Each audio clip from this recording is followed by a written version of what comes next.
Hey guys, welcome back to Deadman 110 and welcome back to, another review video on, a wrestling event. This time it is, of course, for the one, the only, the stupendous, and that's not just a slogan, that's actually a fact. Spoiler alert about how good I thought the show was. But stupendous Wrestlemania. And, yeah, my thoughts on the show. Oh my god. It was mad. It was mad. Like the WWE are on drugs. They're on crack. I don't know what the hell has happened. It's mad. It is absolutely mad. Uh, Apart from the Ronda Rousey and Roman Reigns matches, those weren't quite up to par, but the rest of the show more than made up for it in every aspect. And yeah, we're about to watch Wrestling Gifts video that contains all of that being night one and night two, and I will give some honorable mentions to stuff that did happen that Wrestling Gifts doesn't actually talk about in this video, considering that I've watched it once before. So without further ado, let's get into the actual video.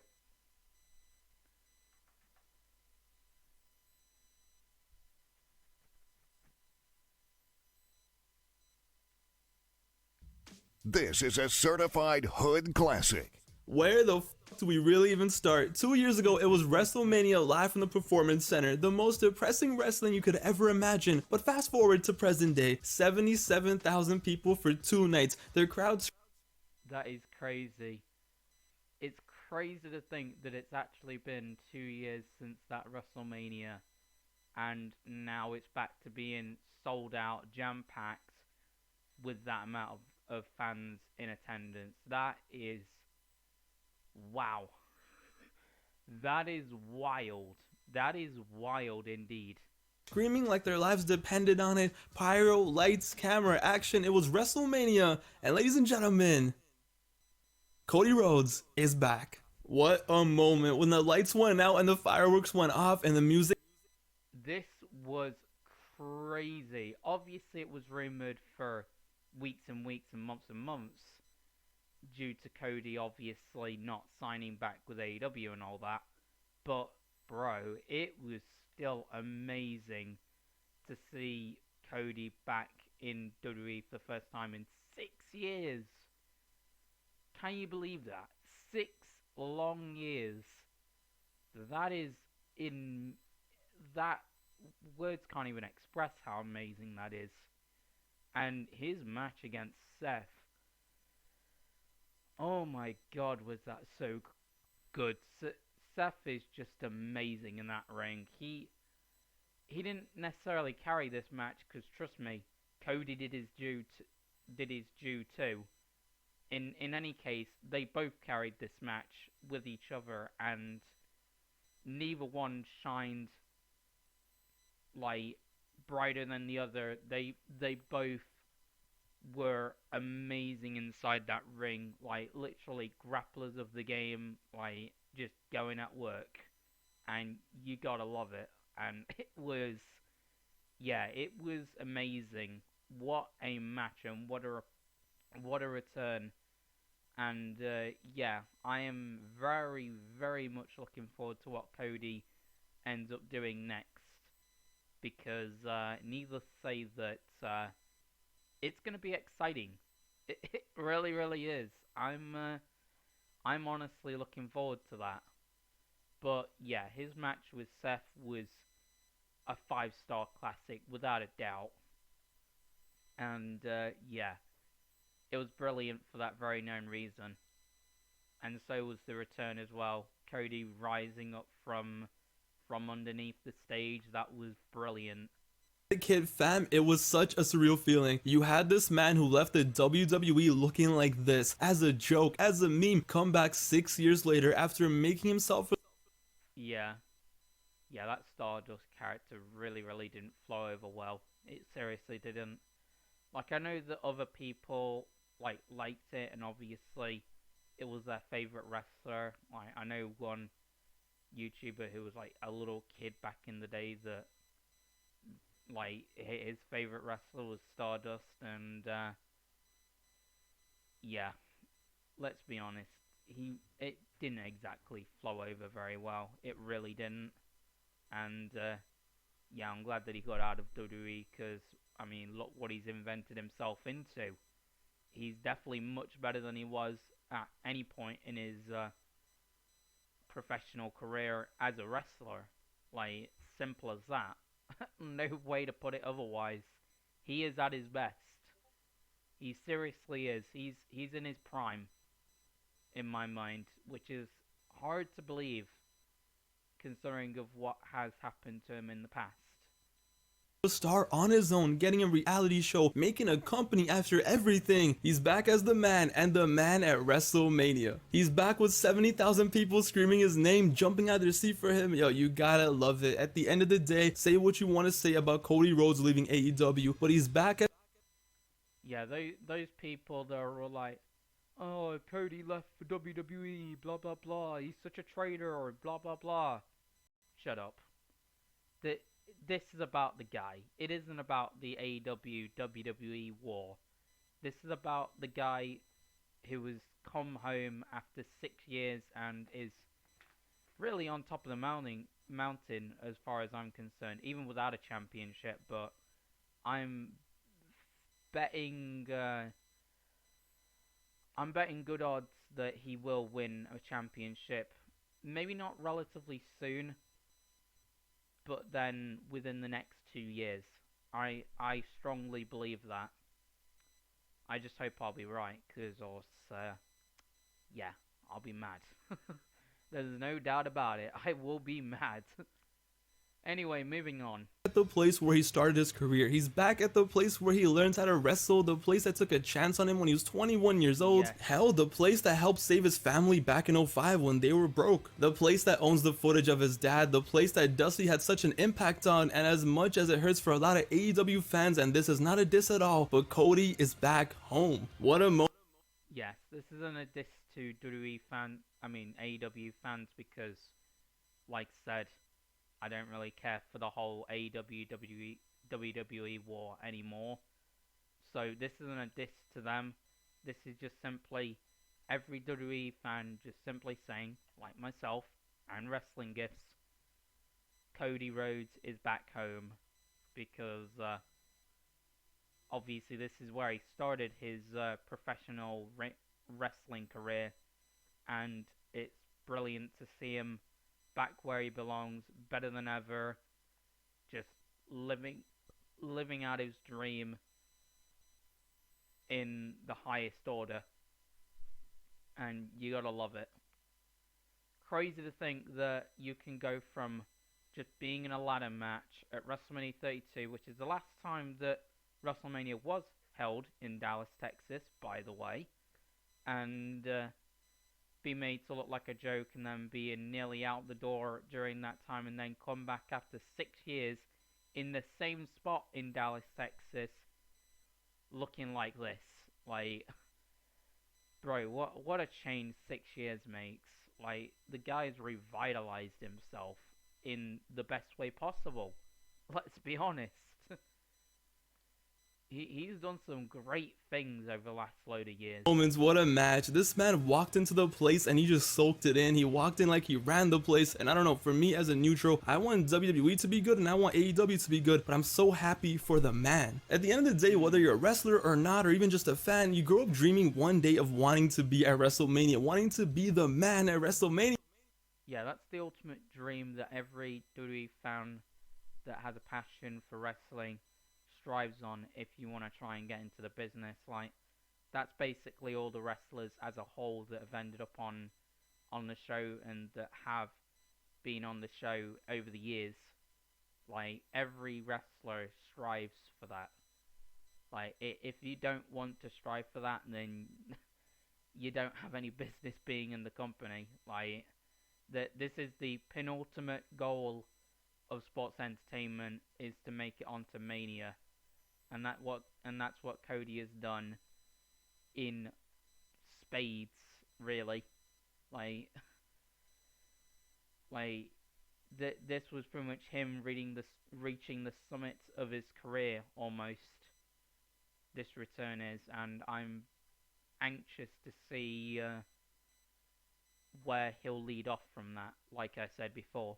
Yeah, and he did it. But I love this match. The moment, the build up, it was so good. The crowd was electric, and Rollins was the perfect guy to be on the other side of it, and he deserves so much credit for the work that he did to build this up. Seth and Cody absolutely killed it, and some of the spots they did in this match were insane, and Seth was on his A game, and you cannot forget how special it was for him to say, "Welcome to the big leagues, bitch." And Cody was such a star. He looked like a star. He acted like one, because regardless of how it ended up in AEW, he made himself a star in AEW, and AEW gave him the platform to be a star. But seeing him back in the WWE ring doing his moves, and then bro, the Dusty Rhodes tribute before ending the match, imagine how he felt. Imagine how special it felt to do it. Yeah, it was brilliant to see him do that Dusty Rhodes tribute. It just felt right. It seriously did. And I'm sure Dusty was smiling down with all the happiness in the world, knowing that that happened. And honestly, it's just amazing, bro. Like, there's no other feeling like when you watch WrestleMania and something like this happens. There's no other feeling. No movie, no other entertainment company or whatever, no event, no TV show, no, like, literally nothing. Nothing beats the feeling of something like this. Like, only wrestling fans will understand this, and to be fair, this whole night of, or rather not so much night, but this whole weekend of WrestleMania, honestly, bro, like, it's reminded me on why I love wrestling, and specifically WWE as a whole. Just reminds me of how much I love it, and it's truly a brilliant feeling, and and I'm so happy that I was able to have the opportunity to witness all of this. Not necessarily live, but still witness it, you know? Like, honestly, the honor couldn't be any more bigger. Your dad's iconic punches elbow in front of 70,000 people going insane for him. It was the perfect Dusty Rhodes tribute. This was a true classic WrestleMania moment. Regardless of what happens from here on out, this is a moment that will live on forever. You had millions of people around the world watching this, just anticipating, wanting it, just begging for it to be Cody. And then it was something that you would never have believed in even like a few months ago, that, oh my god, Cody Rhodes is going to be at WrestleMania. You would have never believed it, but somehow we got it. And beside the wrestler, the companies, the drama, the politics, I'm just happy for the man, because this is clearly what Cody wanted. This is clearly what he's been chasing, and he did it. He doesn't want to be an executive. He doesn't want all the extra stuff. He just wanted to be Cody Rhodes on the biggest stage, and he did it. And just like everyone else, I can't wait to see where this goes from here on out.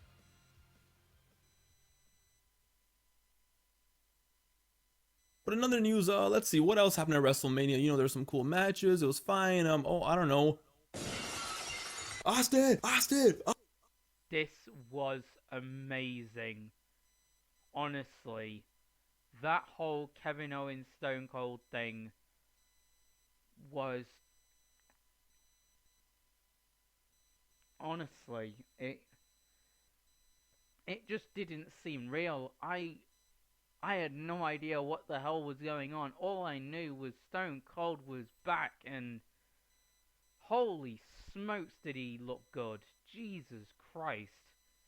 Although, obviously, he's slow because of his age, which is understandable, you wouldn't have really known by the level of ass-kicking that he was putting on Kevin Owens while having beers like it's the 90s all over again.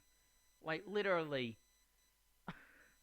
everybody was just so lost in the moment, including me. Like, it's as if time stood still. Like, it just didn't make sense. How in God's name did this happen? Like, the after 19 years as well, truly iconic, which sort of sums up this WrestleMania as a whole. In fact, no. This was a legendary WrestleMania. In fact, this was a legendary WrestleMania weekend, which, oh my god. Holy smokes, I could go on for hours about this moment, but we're just gonna roll the footage that Wrestling Gifts is obviously gonna bring out. And yeah, I've said my bit. Moving on to the whole damn thing and see what else crops up. Austin. Oh, and in case you didn't know, but I'm sure if you're watching this, you did know, Stone Cold Steve Austin was back for one night, and this crazy mother. After Owens put on such a performance when Austin was just sitting there, I was expecting we're gonna get a few stomps, maybe get a Luther's press and a stunner, boom, quick and easy. But nah, this man was taking bumps into the pole, suplex on the concrete. This man is being held together by nuts and bolts and a bunch of surgeries. And the shit he was doing was nuts. This was so awesome. It was the best it could have been, and there was no reason for this quote-unquote match to be as good as it was, but it was better, and it was amazing. It was literally amazing seeing Austin back at it with 77,000 people screaming and him just doing his thing. Everyone was just so happy watching this. The crowd loved it. Everyone loved it. And Austin, at 60 years old, did his best. And once again, I'm just so happy for Kevin Owens. This man closed WrestleMania getting his ass kicked by his idol. Yeah, Kevin Owens really, really, honestly, how can you not love what Kevin Owens got to experience? Like, it was either this or he was going to be out of the WWE. This was the reason why he signed back. This was the reason to have a match with his idol, his literal hero, and oh my god. Honestly, Owens, respect to Owens, respect to Stone Cold. Owens took care of Stone Cold like he would have needed to, and like WWE obviously trusted him to, which is remarkable. And yeah, what a legend Kevin Owens is. Like, bro, like, he really, really got the opportunity of a lifetime, and he will never forget this. He will cherish this as long as he lives. No matter what he does in the next 10 to 20 years, this will be the biggest moment of his WWE career, without a shadow of a doubt. Getting to share the ring with Stone Cold Steve Austin in his home state of Texas.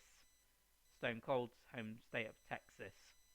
Like, that is the biggest thing that Owens will ever get to do in his WWE career. By a long shot. By a long shot.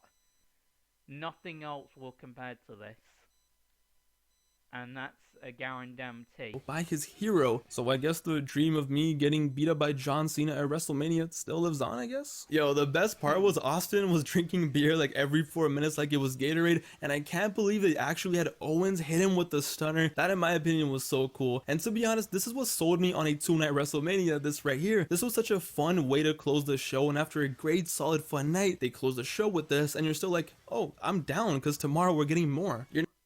Yeah, this was a great way to end the show. Thank God they didn't end it with Charlotte and Ronda, because that match was... I mean, I get the story. It was obviously about beating each other at their own submission game, but it just wasn't there. It seriously wasn't. And apparently, I didn't realize this, but apparently one of Charlotte's boobs ended up saying hello to the audience, but obviously WWE did cut that for obvious reasons. But yeah, that's probably the best thing about the match when I look back at it, really, which just proves how kind of, I guess, trash the match sort of was, in a sense, compared to all the others. But anyhow, I'm glad that it didn't end up taking the main event spot, and yeah, I'm glad that this did, because this was well deserved, especially in hindsight. You're not drained, you're not tired. Instead, you're happy because it's like, yo, tomorrow we're gonna have more wrestling and you're excited for it. And then WWE can also close WrestleMania Night 1 with fun stuff like this. So I am officially sold for 2-night WrestleManias. Now, Austin closing WrestleMania after actually putting in work was a beautiful ending for Night 1, and the first night was really fun. That Bianca and Becky match was such a banger. Big time. Yeah, Becky and Bianca put on a show. A show. Honestly, Becky arrived, and as did Bianca, for a second year in a row, winning a championship at WrestleMania. yeah, that woman is the future of WWE. I still believe that Bianca is. Like, she she is she is definitely one of the best women superstars right now in the WWE, without a doubt.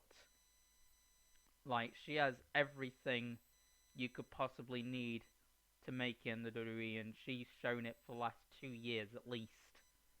Not counting Royal Rumble 2020, obviously.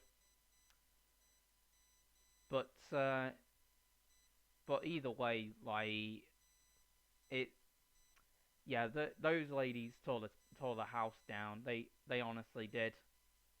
Bex proves to the world that she is big time Bex. There was no triple threat to hold her back. There was no performance center match to hold her back. This was right here. The lights were on bright and it was her and Bianca, and both of them put on a banger. Respect to Becky Lynch because she finally got that one-on-one WrestleMania match where she could just be herself and do her thing and show to the world that she is big time. She played her role amazingly. She killed it. And of course, shout out to Bianca because she deserves it. Every time I see her wrestle, I'm just more impressed, and I can't Yeah, she deserved it. Honestly, I love the fact that she won that.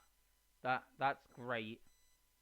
Well deserved, and she's still got a bright future. I'm glad that WWE haven't screwed her up completely yet, even though it did seem like it was gonna be that way after Becky came back, and obviously the infamous SummerSlam match happened, which started this whole aforementioned feud, by the way, which you do get a reference of at the start of the match, which I thought was pretty cool, because, that's how it all started, so makes sense that you would, throw that in there, kind of deal. And, yeah, as a result, the match was awesome, and, yeah, Bianca won, which was the right choice. believe she did a 450 splash off the second rope. That was wild, but man, Bianca, the fans love her. She's so good at what she does, and what I love was, look at her last year when she beat Sasha Banks for the title. She was happy to be there, happy for the moment, happy to win. But now, shout out to J. Cole, she knows she is the Yeah, total polar opposites. Like, before, when she won the title, like it was Bianca arriving. Now, when she won the title, like, you know, the other night and whatever, that's when you knew that, yeah, not only has she arrived, she's became a main eventer if she wasn't already. Like, honestly, polar opposites, but they flow so well.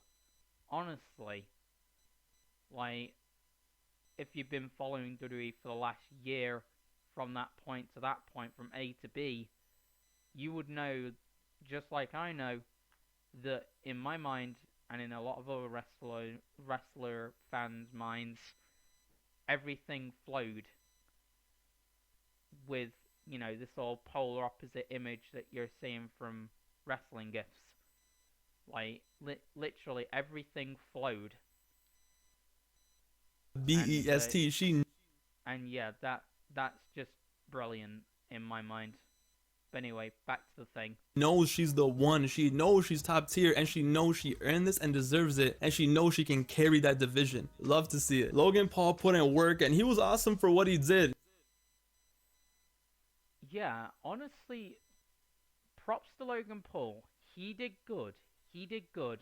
The Pokemon thing, not a big fan of, but then it's hard to not ignore when it's right in the middle of your chest. So I guess there is that. But yeah, not a fan of that Pokemon thing. Nah, that's not for me. But apart from that, Logan Paul did very, very good.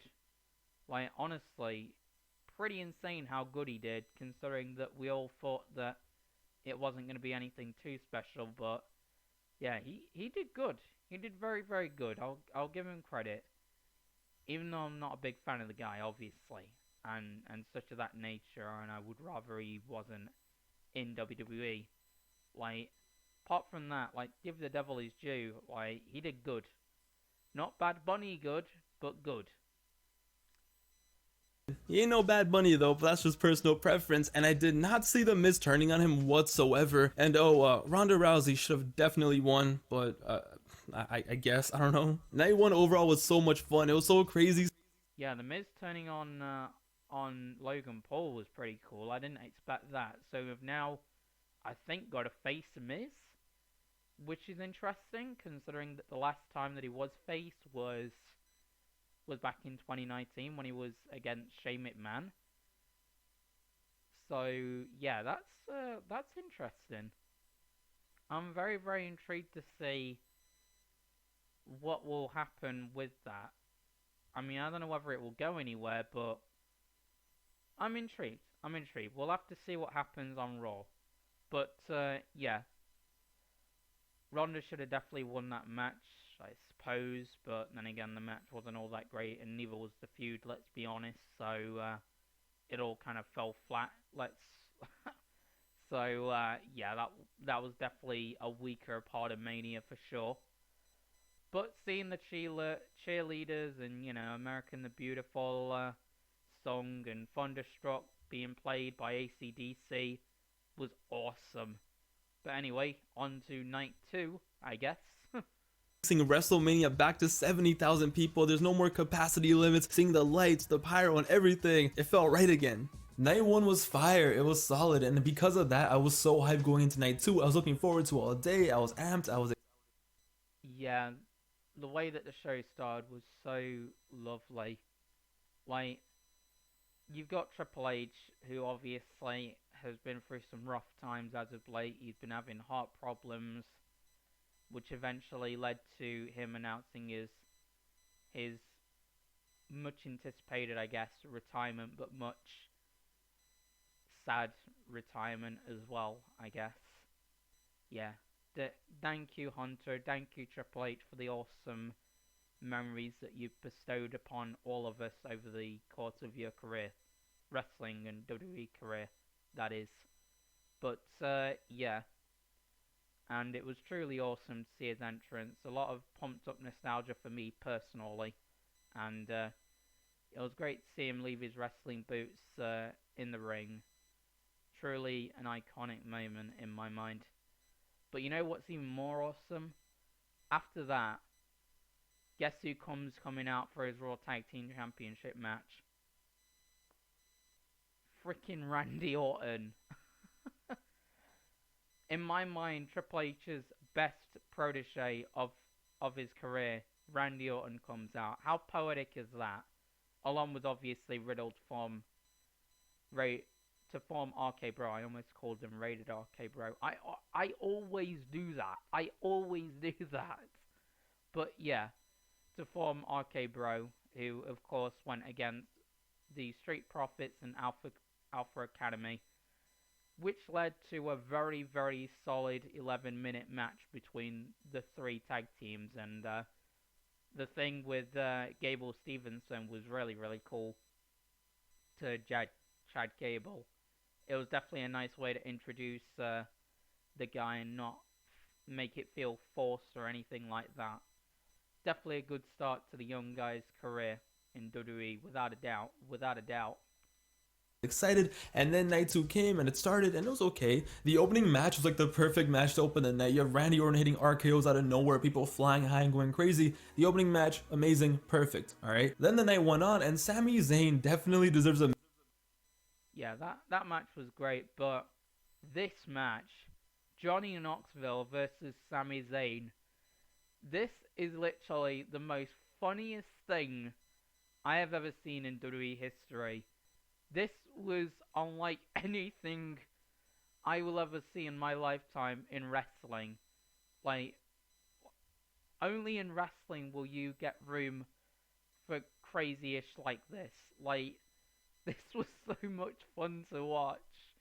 Like, honestly, this was so much fun. And yeah, Sammy does deserve a medal for putting himself through that match. Like, honestly, he went to hell and back. Credit to him for taking that punishment. But yeah, that was awesome. It was nice to see the Jackass Forever movie come to life in this match, because that's pretty much what happened. That was the idea of the match, and well, WWE definitely hit a home run with this one in the best way possible. Loved this match.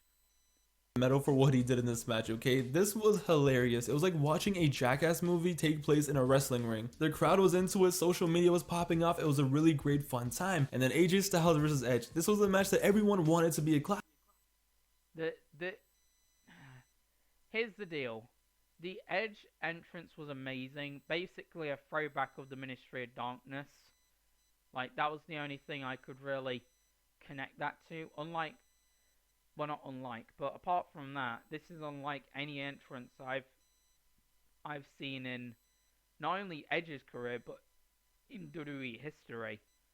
Apart from it being very, very similar to Ministry of Darkness Undertaker. And, yeah, that's the only thing I can compare it to. Especially when you look at his ring gear as well. It really, really gives that vibe.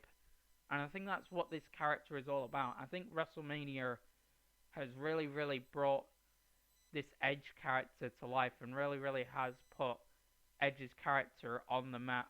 And therefore, fans realizing, oh, this is what it's all about. So this is like, kind of like a gothic, religious, kind of like medieval, but also omnipotent character that's very, very similar to Undertaker's Ministry of Darkness character back in the 90s. And of course, Edge was a part of that stable. So naturally, it's rubbed off on him. So therefore, he gets to rub it off on the newer generation, like Damian Priest, which you'll see in a moment. So, yeah. That's the entrances. AJ had an alright entrance. It wasn't really much. Because, I mean, like, why would it be? Just AJ Styles. Just having him back in a singles match is good enough. Because, well, the guy's, no pun intended, phenomenal at what he does. But, yeah. The match was okay. It could have probably been better, but I think here's where we're probably going to get more matches with these two down the road, because not only is there a lot of story to tell, I think these guys can definitely top this performance without a doubt. Not saying that this match was bad, it was good, but I think AJ and Edge have a lot more to give as competitors going against one another, in my opinion. And I think the story has a lot more things to tell as well, especially given the new stable that Edge has going on with Damian Priest, which I will now roll the footage to that.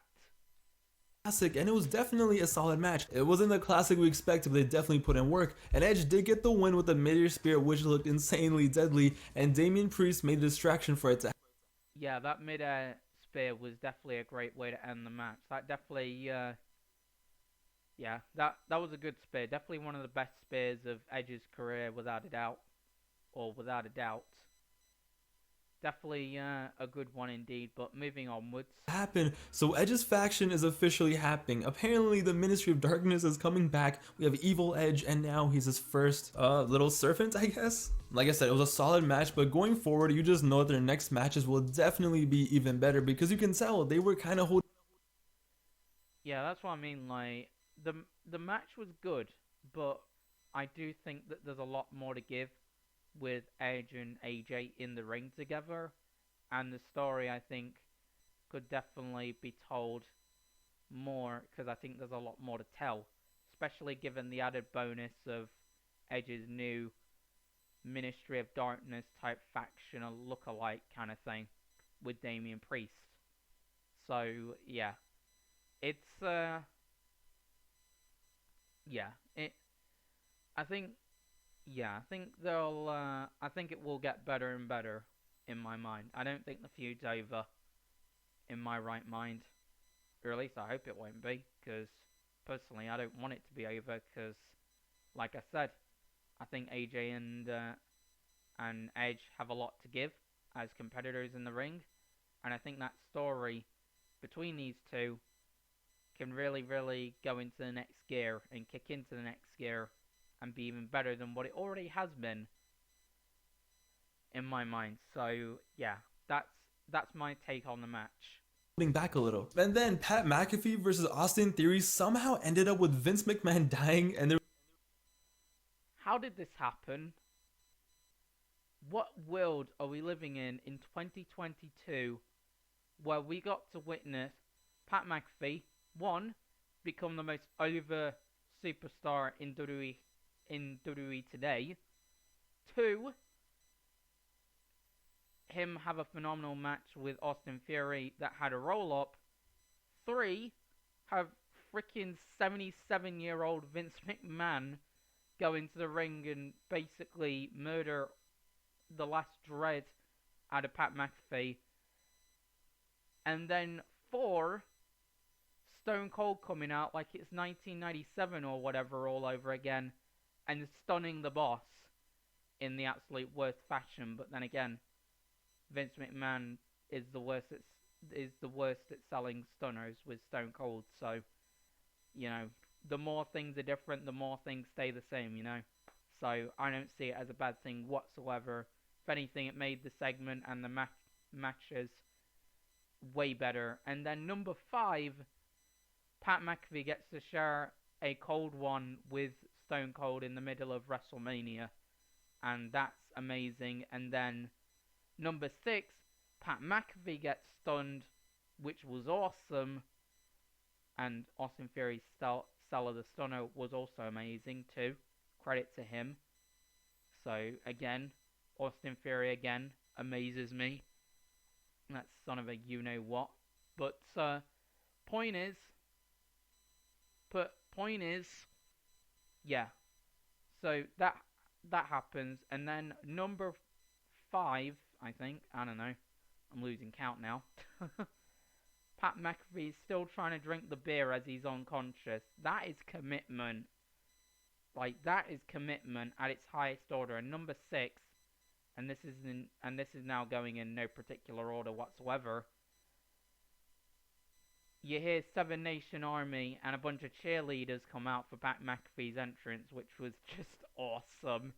I loved everything about this whole segment, match, whatever, you know, like, I loved it.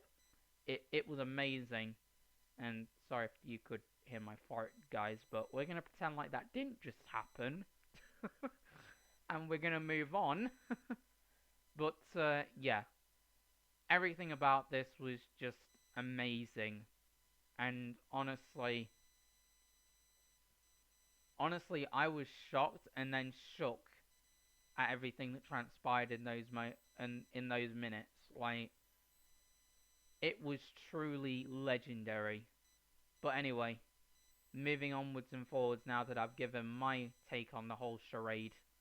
There was no limo needed this time. Fam, this shit was so stupid yet amazing at the same time. Pat, of course, was elite as always, okay? He basically recreated his Adam Cole match, and it was so cool hearing the crowd hum along his theme song. Pat, as a commentator, is more over than 98% of the roster. He's legit, he has that it factor, he has that charisma, and him winning was so unexpected, but I loved it. But this is where things kind of got a little interesting, and I don't even know what to think of this. So Vince was ringside watching the match, and he sees his boy Austin Theory lose, and then eventually, Pat challenges Vince to get in the ring and have a match, and they do. So for some reason, a 78-year-old or whatever old he is, Vince.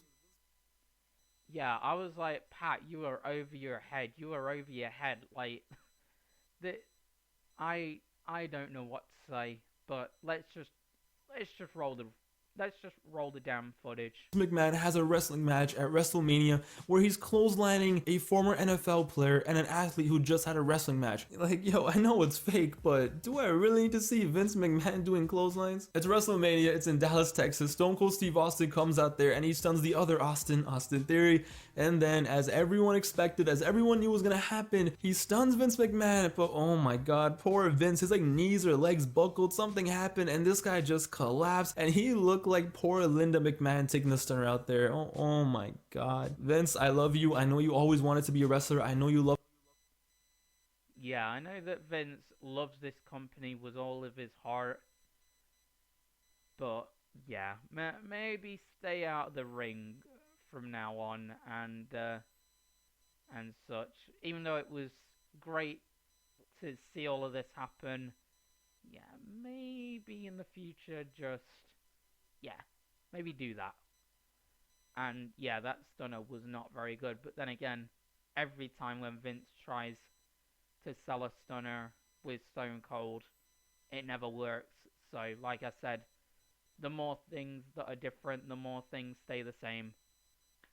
That pretty much sums that whole situation up perfectly, and therefore turns it on a positive light, and therefore is amazing to watch, along with this whole shindig as a whole, as a segment, as well, a two-part match, I guess. Like, yeah, not much I can really say towards this other than what I've already said before, so let's roll the footage one more time. Well, I say one more time, we'll have to do it again for Roman and Brock, but yeah. Let's roll the footage once again. To get in the ring, I know it, but yo, please, sir, please stay out of the ring. But regardless of all of that happened, and I was still excited for the main event, okay? Because even though everyone and their mom knew that Roman Reigns was gonna win, I was still like, yo, this is going to be fire. It's Brock Lesnar, it's Roman Reigns. When they care, when they want to, they can really make this awesome. I mean, they did it at WrestleMania 31, right? And you would think at WrestleMania 38, the match they're building to be the biggest WrestleMania match ever, you think they would do that. But nah, I'ma be honest, this main event was so mid, it doesn't make any sense. It was so underwhelming. There was no... This match...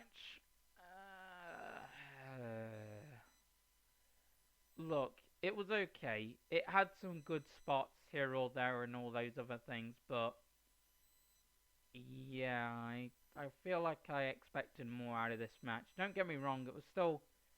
fun seeing Lesnar go through the barricade and Lesnar be a comedian again and such things of that nature. But overall, yeah, compared to the rest of the show, yeah, that main event wasn't too great. It it was okay, but it was good, but it wasn't good. Let's look at it that way. That's the way I can really look at this, to be completely honest. And yeah, it was fun seeing the Kimura lock again, because to be fair, I don't know when the last time it was when Brock did use a Kimura lock. So that was cool. And he used it to great effectiveness, obviously. Thanks to Roman Reigns selling that shoulder and everything, which, damn did that not look good. But, yeah, the match overall was definitely not good as it could have been. Because, I mean, the hype was definitely there, but the execution kind of fell flat a little. So, yeah, that's my take on the match, and yeah. Let's roll back the footage. No excitement whatsoever, like literally zero excitement. Me and my friend were watching this, we were just sitting there like, alright, when's something cool gonna happen? It was just finisher spam after finisher spam, and I hated it. I genuinely thought this was ass. It was boring, it was underwhelming. The whole time I was waiting for them to kick it into the next gear. I was waiting to care, I was waiting to be excited, I was waiting to be like, let's go, but it never happened. It was like every single Lesnar and Roman Reigns match we've ever had, but somehow even worse, because all they did was finishers, literally finishers, no drama, no nothing. You would think this was Goldberg with stamina versus Brock Lesnar in there, because all they did was spear, suplex, and Superman punches over and over, and an F5 just over and over. And the thing is, one, a million finishers, yeah, it can be exciting, but one, you gotta build up to it, and two, a million finishers is only fun when you haven't seen a million finishers be done in every single match these two have had. And don't even get me started on the ending. The ending just came out of nowhere. Nobody wanted it to be over because we didn't even think the match truly started. Yeah, the ending wasn't too great. Like, I mean, it was fine, but it just, yeah, it didn't really do much for me, especially when looking back at it, which is kind of how I feel about most of the match. But yeah, just on an honorable mention, yeah, it was great to see The Undertaker back in WrestleMania 1 final time. And I hope it isn't the final time. I hope that we get to see him again at Mania.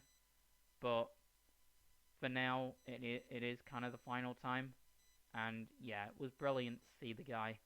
It was brilliant to see Triple H, and yeah, it it's a shame that everybody's childhoods are coming to an end, including mine.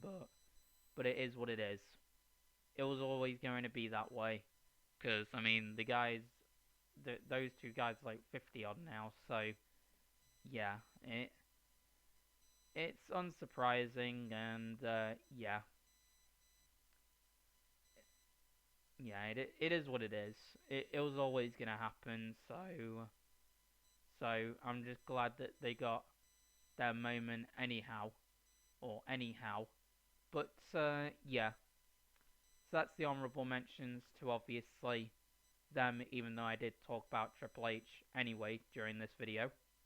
But yeah, so that's obviously that. The women's tag team championship match was honestly fire. Each each of the teams did amazing in that match. Sasha finally got her WrestleMania moment. Naomi finally got a memorable WrestleMania moment, apart from her winning the SmackDown Women's Championship in 2017 at WrestleMania 33. Apart from that, she's not really had many, if any, memorable WrestleMania victories, and she finally had that, and Banks finally had a WrestleMania moment. All of that, very, very awesome, and yeah, the match was awesome. It was hilarious to see Corey Grave being all all funny and whatnot with because of obviously Carmella. So it was great him being all lovey-dovey and all those other things to Carmella. It was great. I think it played into the match kind of well, and it was a nice little funny side note because they're meant to be, I think, getting married soon or something, or something like that. And what is also interesting is apparently, according to Corey Graves, who was on commentary, Carmella's gear was supposed to be something of her wedding dress, which okay, but then also custom made to kind of fit the bill of Madonna, which was really interesting. Yeah, that was that whole angle during that match was definitely interesting, but the match in general was awesome. And man, oh man, Liv Morgan and Rhea Ripley dressing up as Batman and Catwoman. Holy smokes, I loved that. That was beautiful. But yeah, all in all, that match was brilliant, and definitely showcases how good the women's tag team division can be when WWE wants them to be. And they should really, really do this more often, instead of basically making this into like a 1 year event where the women's tag team titles actually get defended. Because I want to see more of those titles being defended, because that match at Mania was very, very good. Showed what the women's tag team titles are all about, or need to be all about, and showed all the women off very, very nicely. And the winners, even though I wanted it to be Liv and Rhea Ripley, I guess I'm glad it was Sasha and Naomi, because yeah, they both deserve it, because Naomi doesn't have many WrestleMania memorable victories, and Sasha Banks has never had a victory at WrestleMania. So yeah, all in all, that match was very, very great.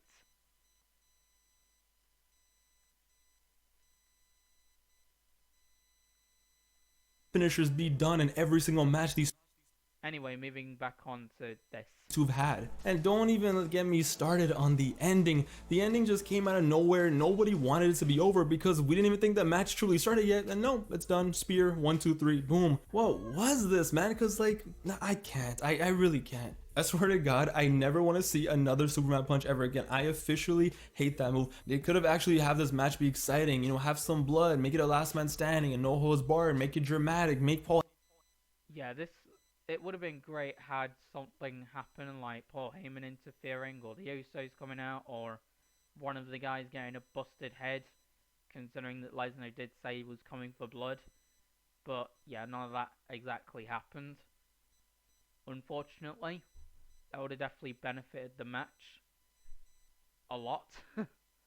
But yeah, moving on to the thing again. Heyman interfere, make the Usos, or make something, make it fun, make us care, make us believe, but nah. Boom, spear, it's over, great. And it's like, oh, okay, is The Rock coming? No, of course not. So, I guess it's over. Yeah, sadly The Rock didn't appear, even though there was some rumors of him maybe appearing after this match. But yeah, it didn't happen. It didn't happen, and yeah, unfortunate. But what are you gonna do? The guy's busy in Hollywood, and all these other things. So it is what it is. But definitely would have been great had he appeared, because yeah, this match would have definitely used his comeback, definitely. But anyway, continuing with the actual video. We go home now. Like I said, everyone knew Roman was gonna win, but just make us care, make us invested. But no, it just played out like a random Saudi Arabia show main event. Instead of the biggest main event, it felt like the most meaningless Mania main event. WrestleMania 38 was still fun, but the main event could have pushed this one over the moon. The main event coming in clutch would have. Yeah, my rating for this WrestleMania is a very, very, very strong 8 out of 10. If it weren't for the Roman match and Brock match being a bit,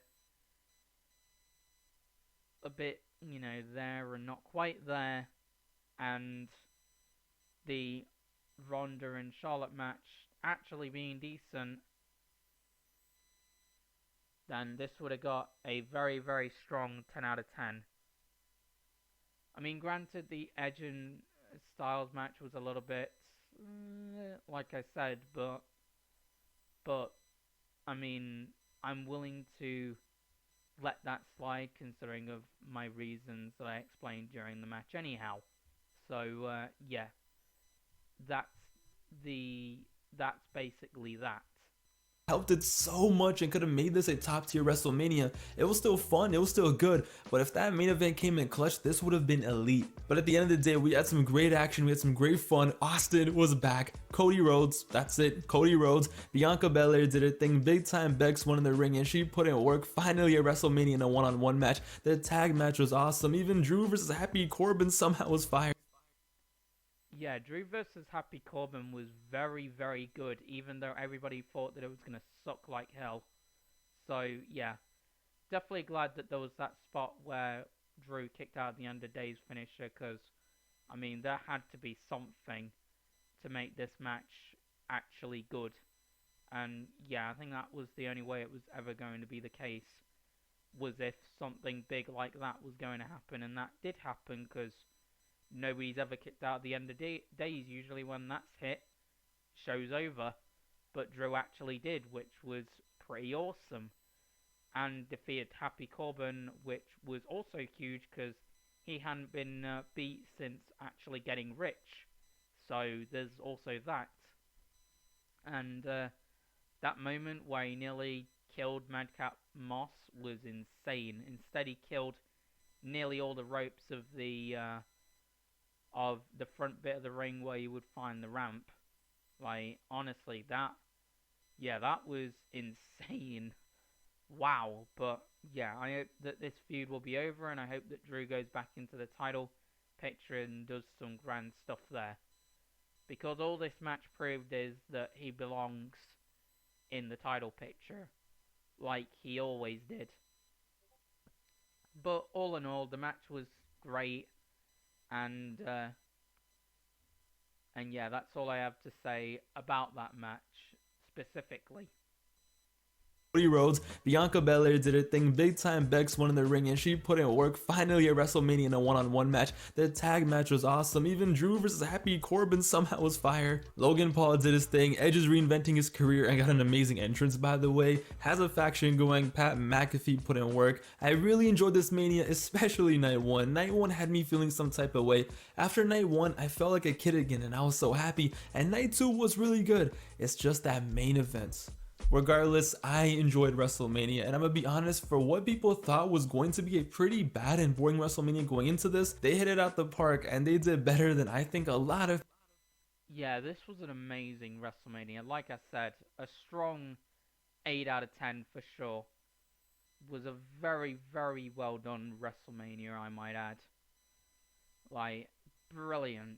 Simply brilliant. And, yeah. As a result, like I said, 8 out of 10 for me. Or maybe even a 9 out of 10, actually. Yeah, I'm going to go with a strong 9 out of 10 because, you know, you do get 9.5, 8.5, you know, that kind of digit realm, you know, decimal points and all that. So, yeah, we're going to go with a strong 9 out of 10 for this Mania, actually, instead of an 8 out of 10. So, yeah. That's how I think of that's what I think of WrestleMania this year. It was awesome. People expected. I just hate that main event. But it's fine. I still had a good time watching WrestleMania. But the craziest thing is though, after the dust is settled and everything is done, everyone's leaving Dallas, WrestleMania is over, it's done, bye-bye. The MVP coming out of WrestleMania 38 is Cody Rhodes. That's insane. Let me know. Who would have ever thunk it? Like, who would have ever known that he would be the guy walking out of WrestleMania, the MVP, just on such a high? Who would have ever known? And who would have ever known, like a few months ago, that would be the case? Me personally, I would have never believed it. Not in my wildest dreams, but wow. Yeah, this whole weekend of the Hall of Fame induction ceremony, the, you know, WrestleMania night 1 and night 2, like all of it, even kind of the Ronda versus Charlotte match and the Brock versus Roman match, made me remind myself of why I love wrestling and WWE specifically. Like, it reminded me on why. Because it literally captures everything you want out of WrestleMania. The moments, the surprises, the drama, the matches, the storytelling, everything, the comedicness in the case of Knoxville versus Sammy. Like, everything just worked mostly, apart from a couple of matches, but I've already said what they are. But, yeah. So yeah, everything worked and it was awesome. Honestly awesome. Only a couple of matches that kind of fell flat on its face a little. Apart from that, amazing WrestleMania. Both nights amazing. Below your thoughts of WrestleMania. Let me know what you guys thought of the main event. Do you agree with me, or was I tripping, or was I being too harsh? Let me know what you think of Cody Rhodes coming back. What matches do you want to see Cody Rhodes have in the WWE? I personally can't wait to see him versus AJ Styles. Him versus Randy Orton eventually is going to be such a fire program. But yeah, down below, ask me any questions you want. Yeah, Cody versus Styles is going to be incredible, and Randy versus Cody will just be fire, because think about the stories they can tell, you know, stories with legacy and everything, and bringing up Ted DiBiase for the first time in years. And imagine if he actually inserts himself into this thing, Ted DiBiase. Imagine, even if it's not in a wrestling capacity of sorts, even if it's just during the feud in some sort of way, just imagine how cool that would be. But, yeah, that'll be fire too. But, anyway, let's end the video, as in this one, and then I'll obviously end this video that I'm obviously filming. want about WrestleMania, or feel free to share any thoughts that you have on WrestleMania. Thank you guys for watching. I hope you guys had a great weekend. I hope you guys enjoyed this video. I will see you guys soon for a lot of fun post WrestleMania content coming soon. It's your boy Pav, aka Wrestling Gifts. I really appreciate you clicking on this video and staying this long. I love you guys. I'm out of here. Peace. And that brings us to the end of our video, or my video, technically. But yeah, if you guys enjoyed this review video, then like, comment, subscribe, share the videos, favorite videos. If could get out to 60 likes, I'll be amazing. And yeah, ciao guys.